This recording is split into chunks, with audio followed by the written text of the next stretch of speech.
On the morning of Monday, 2nd October 1972, a green van turned off Stewartstown Road into Juniper Park on the Twinbrook estate, West Belfast. The van had 4 Square Laundry painted on its side in large white letters. The driver was a soldier of the Royal Engineers wearing civilian clothes. His colleague, Lance Corporal Sarah Jane Warke of the Women's Royal Army Corps, was at a front door on the estate collecting a laundry bundle when the shooting started. They had been making this run for almost a year, collecting sheets and clothes from working-class Catholic homes across West Belfast, the way a laundry van does, twice a week, unremarkable as wallpaper. The clothes were going back to a contracted facility where they would be properly washed, properly returned, and, before any of that, forensically tested for explosives residue, for traces of blood and gun oil, for the chemical signatures of homemade Provisional IRA bomb making. At approximately 11:15 on the morning of October 2nd, IRA volunteers ambushed the van. Sapper Telford Edward Dean Stewart of the Royal Engineers, known to his regiment as Ted, was killed instantly where he sat. He was 20 years old. Warke was sheltered by the occupants of the house she had been calling on, the family unaware she was a soldier, until plain-clothed RUC officers arrived. She survived. Stewart didn't. The Provisional IRA had been inside the operation for months. They had known the routes, the schedule, and the names. On the morning they decided to act, they destroyed the most effective covert intelligence operation the British Army had running in Belfast in a single burst of automatic fire on a residential cul-de-sac. This is how it was built, how it worked, who ended it, and what came after. Because what came after is why the unit you watched in our last video, 111,000 views later, exists at all. The idea had roots in Africa. Frank Kitson was a British Army brigadier with a very specific kind of experience, the kind that doesn't come from conventional warfare. In Kenya in the early 1950s, during the Mau Mau uprising, Kitson had developed what he called counter-gangs, small units of British-aligned Kikuyu fighters who posed as insurgents to draw Mau Mau forces into ambushes. By 1954, his teams had accounted for more enemy fighters and weapons than any comparable conventional military operation. He refined the same principles in Malaya. In 1971, Faber and Faber published his theoretical framework as low-intensity operations, subversion, insurgency, and peacekeeping. The Provisional IRA studied it.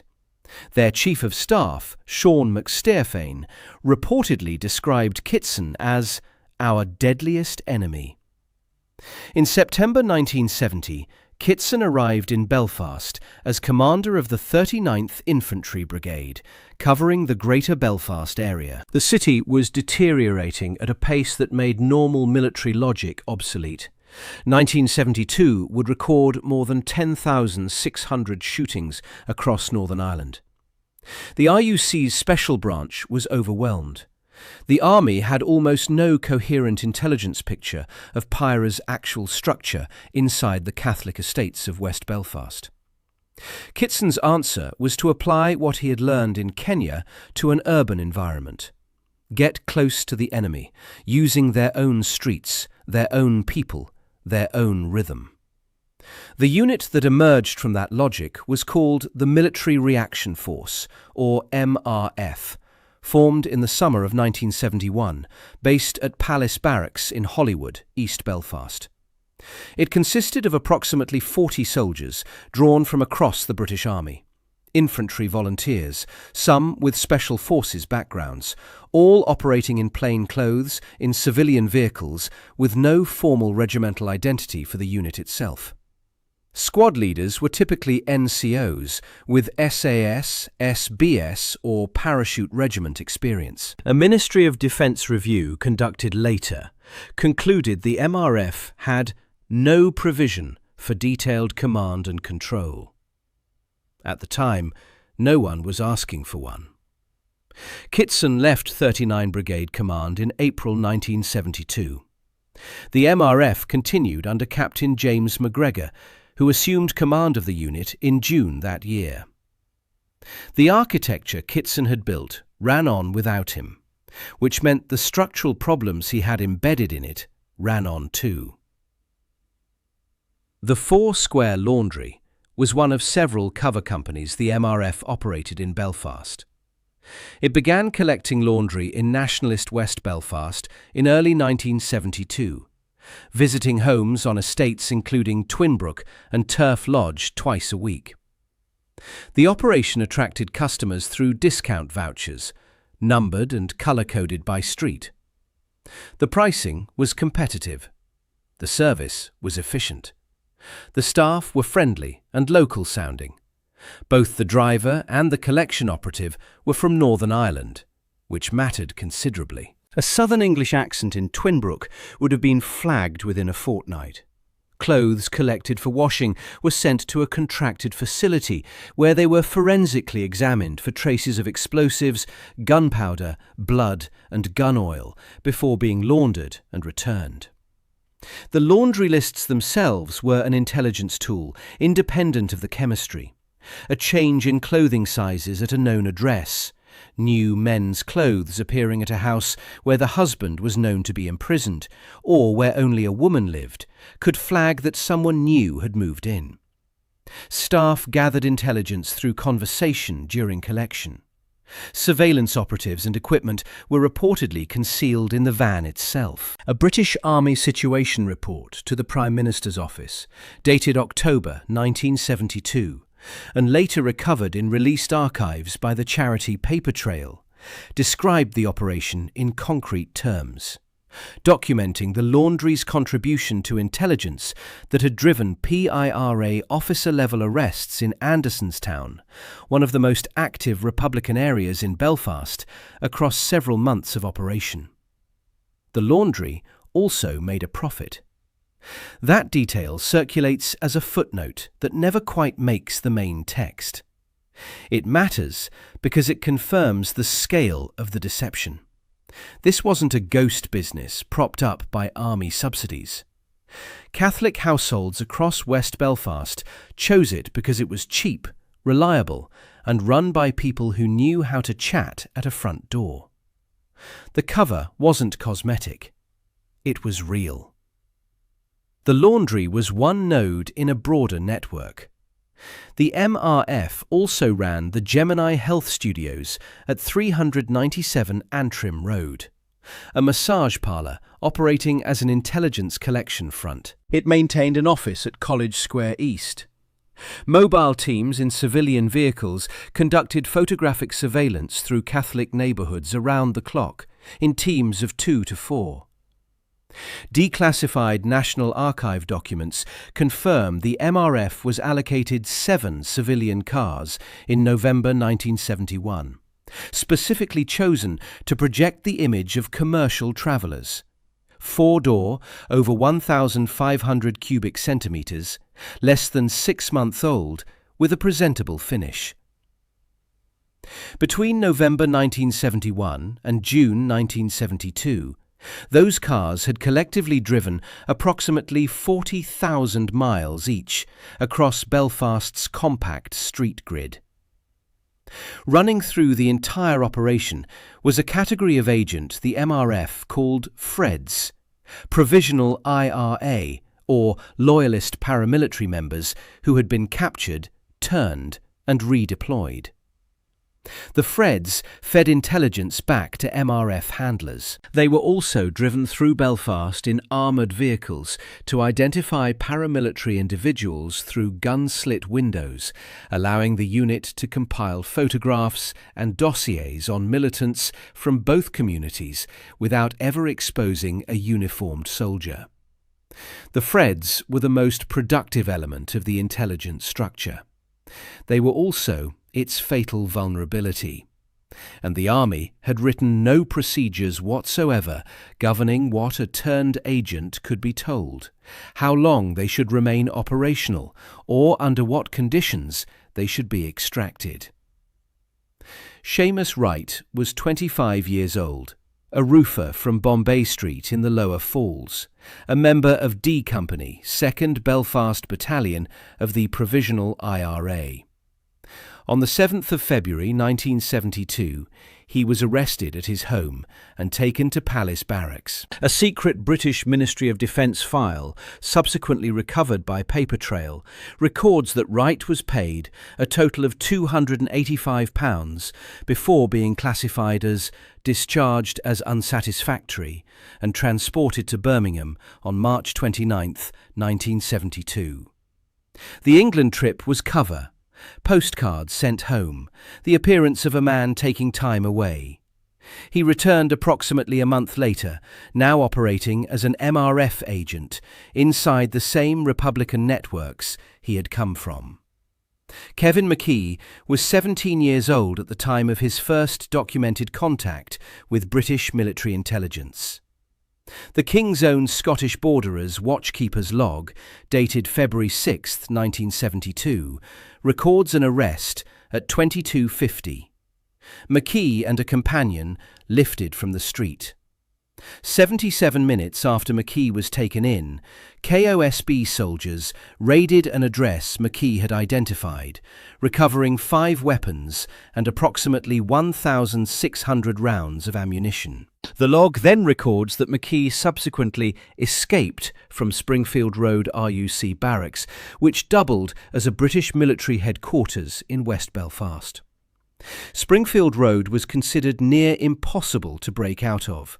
McKee's IRA contemporaries were, in the words of one colleague later interviewed by Ed Maloney, scratching their heads.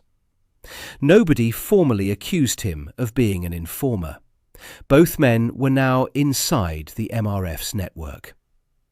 The same MOD file that documented Wright's payments records, McKee took part in the Foursquare laundry operation. Over the following months, according to the post-MRF review compiled by Adjutant General Sir Cecil Blacker, no policy on the administrative aspects of such cases had been thought out when agents like Wright and McKee were first employed. No written procedures governed what a turned agent could be told.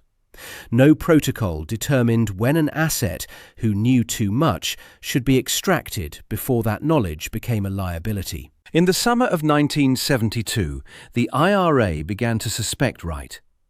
He was taken in and interrogated by 2nd Battalion intelligence staff. Under interrogation, Wright admitted he had been working with the MRF at Palace Barracks. Brendan Hughes, D Company's commanding officer who conducted the initial interrogation, reportedly offered both men safety if they made a full confession. They confessed.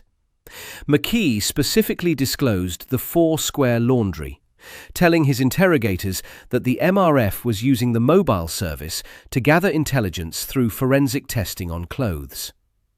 The IRA mounted surveillance on the van to confirm the account. The surveillance confirmed it precisely. The MOD file recovered by paper trail places McKee's break from British custody on September 6, 1972. The same document states he was almost certainly responsible for blowing the laundry operation to the IRA, and that he may have been personally involved in the murder of Sapper Stewart on 2nd October. The van was ambushed 4 weeks after the army had grounds to know its cover was compromised. The laundry kept running. The morning of 2nd October was coordinated across at least 2 simultaneous targets. The IRA's 2nd Battalion had responsibility for the Foursquare laundry van on Twinbrook. The 3rd Battalion moved against the Gemini Health Studios on Antrim Road. A third element was assigned to the College Square East office. At approximately 11:15 a.m, volunteers machine-gunned the van at Juniper Park. Sapper Ted Stewart was killed instantly. Warke, collecting at a front door 50 yards away, was sheltered by the household until plain-clothed police arrived. She subsequently received the Military Medal, the first such decoration awarded to a Women's Royal Army Corps soldier for an undercover operation in Northern Ireland. At roughly the same time, gunmen entered the Gemini Studios at 397 Antrim Road. 2 MRF operatives were killed there. What the documentary record confirms is that the attack on the Gemini was part of the same coordinated operation, and that the MRF's presence there, a fact the IRA attackers reportedly didn't fully appreciate, meant the studio was itself an intelligence-gathering front, not merely an administrative convenience. All 3 targets were struck within approximately 30 minutes. The entire operational surface of the MRF's cover network in Belfast was hit in a single morning. The IRA issued a statement shortly afterward. The Republican movement has been aware for a number of months of a special British Army intelligence unit, codenamed MRF. This unit, comprising picked men, has been operating under the guise of civilians. The unit was run by a Captain McGregor, who used flats and offices in Belfast and ran a laundry service. Captain McGregor had been named to IRA interrogators by Wright and McKee. The IRA now knew who he was, where the unit was based, and how it operated. The statement was essentially an accurate operational briefing. Within 48 hours, a senior Ministry of Defence and Northern Ireland office meeting had produced a note that reached the Prime Minister's office. It stated, "The shooting of the laundryman on the Twinbrook estate in Belfast on Monday has aroused much interest in the press. Civilian patrols bring in much useful information and should be continued. The Army has made a statement, and it now seems best to play down this aspect of security force activities as much as possible." The MRF didn't survive. A 1974 briefing, prepared for Prime Minister Harold Wilson ahead of a meeting with the Irish Taoiseach, recorded the institutional transition with bureaucratic economy. In 1972, the operations of the MRF were brought under more centralised control, and a higher standard of training achieved by establishing a special reconnaissance unit of 130, with all ranks under direct command of HQNI. The MRF was reorganised out of existence. The formal assessment came from a 3-man SAS team sent to evaluate the MRF in the aftermath. Ken Connor, a former SAS soldier, described their conclusions in his memoir, Ghost Force.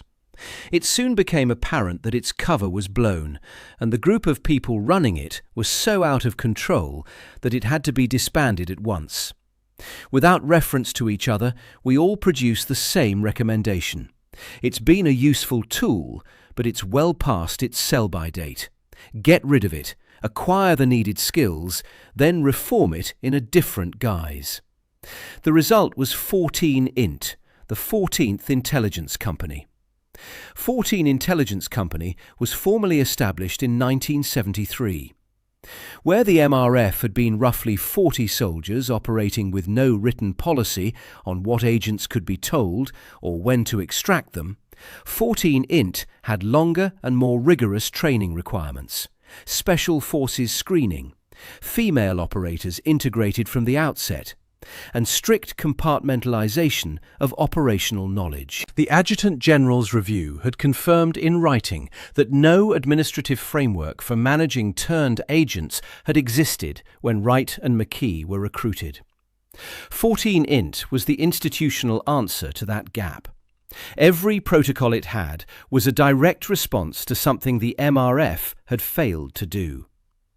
If you watched our video on 14 Intelligence Company, and 111,000 of you did, The unit you were watching was built on the precise lessons that Twinbrook forced the army to learn. Wright and McKee didn't survive what they had set in motion. After the MRF was rolled up, both men were taken south into the Republic of Ireland. According to accounts that emerged decades later, local IRA units in County Monaghan were reluctant to carry out the executions. Both men had been in IRA custody long enough that they had become known as individuals rather than abstractions. McKee was reputedly a good cook. A gunman was sent from Belfast. Both men were shot in the back of the head and buried in a single shallow grave in County Meath. They stayed there for 43 years.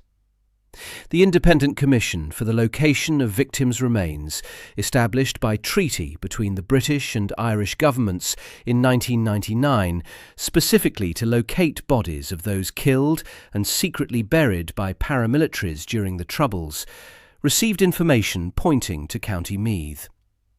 On the 25th of June 2015, searches at Coggelstown Wood in County Meath recovered 2 sets of remains from one grave. DNA testing confirmed in September 2015 that they were Seamus Wright and Kevin McKee. Wright's funeral was held at St Agnes's Church in Andersonstown on the 15th of September 2015. His family were told at the service that he had been buried with a programme from the 1968 All-Ireland football final and an autograph from Manchester United manager Matt Busby, items found in his pockets when the grave was opened. He was cremated at Roselawn Crematorium in Belfast. McKee's service had taken place the day before at St Peter's Cathedral on the Falls Road. His family released doves as it ended. British Army MOD files, obtained through archive research by Paper Trail, describe both men as turned terrorists. The Belfast Telegraph reported separately that British Army spy chiefs abandoned disappeared victim Seamus Wright to his IRA fate after he had outlived his usefulness. Both characterizations are supported by the documentary record. Neither one resolves into anything simple. The veterans and researchers who have scrutinized this period have largely worked from the same primary sources. Martin Dillon's The Dirty War, Mark Urban's Big Boys Rules, Ken Connor's Ghost Force, the ICLVR's annual reports, and the MOD files that Paper Trail has progressively pulled from the National Archive at Kew. The key facts they tend to interrogate: Stewart's rank, his regiment, his age, the attack time, the unit's actual headcount, have largely survived scrutiny. Sapper is confirmed by the official Roll of Honour. The Corps of Royal Engineers designation is confirmed by the same record. 20 years old at death is confirmed. The approximately 40 soldiers figure, not 30, aligns with every contemporaneous source, including the BBC Panorama investigation of 2013, which drew on 7 former MRF members. And the attack time, at approximately 11:15 in the morning, is consistent across the Pat Finucane Centre's history of undercover military units and the Kane adjacent sourcing that specialist researchers have used for decades. These facts matter here because the audience for this story includes people who were in West Belfast in October 1972, people who served in the same formation as Ted Stewart, and people who have spent years working through the archive. Getting the details right isn't a courtesy. It's the minimum standard the story demands. In October 2022, 50 years after the attack on the 4-square laundry van, the anniversary was marked in Twinbrook. One commenter on a previous video about this period, someone who identified themselves as a Twinbrook resident, wrote simply, "4-square hit happened right outside our house. Scary days." For the people who lived on that estate in October 1972, this isn't archived history. It's the neighbourhood they grew up in. Ted Stewart was from Strabane in County Tyrone. He was 20 years old. He is buried in Strabane Cemetery. His brother Colin later launched judicial review proceedings against the PSNI, arguing that Ted's killing had never been properly investigated within the context of the MRF's broader operational failures. The compromised agents, the 4 weeks the army kept the van running after McKee had reportedly already broken. The family's legal case continued for years, supported by the documentation paper trail had extracted from the National Archive. The legal team's argument, in essence, was the same one this script has been building toward. The army knew the operation was compromised. The army kept its soldiers in it regardless, and no one was ever properly held to account for that decision. The Four Square Laundry was a real laundry. It made real money. It collected real clothes from real Catholic homes in West Belfast and returned them properly washed. It was also one of the most effective covert intelligence operations the British Army had run in any theatre since the Second World War, driving PIRA officer-level arrests in Andersonstown by the Army's own internal assessment across its entire period of operation. It lasted 11 months. It was destroyed in approximately 20 seconds on a residential cul-de-sac because 2 young Provisional IRA volunteers had been given enough access to know everything worth knowing, and no written policy existed to prevent that from happening. Sapper Ted Stewart was 20 years old when they killed him. He was from Strabane. He is buried there. The unit that replaced the MRF, built specifically so that this particular failure would never recur, is the unit you watched last week. That is 14 Intelligence Company.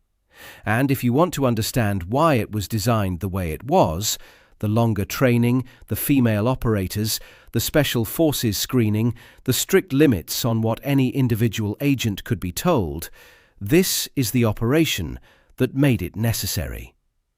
Subscribe for more stories like this.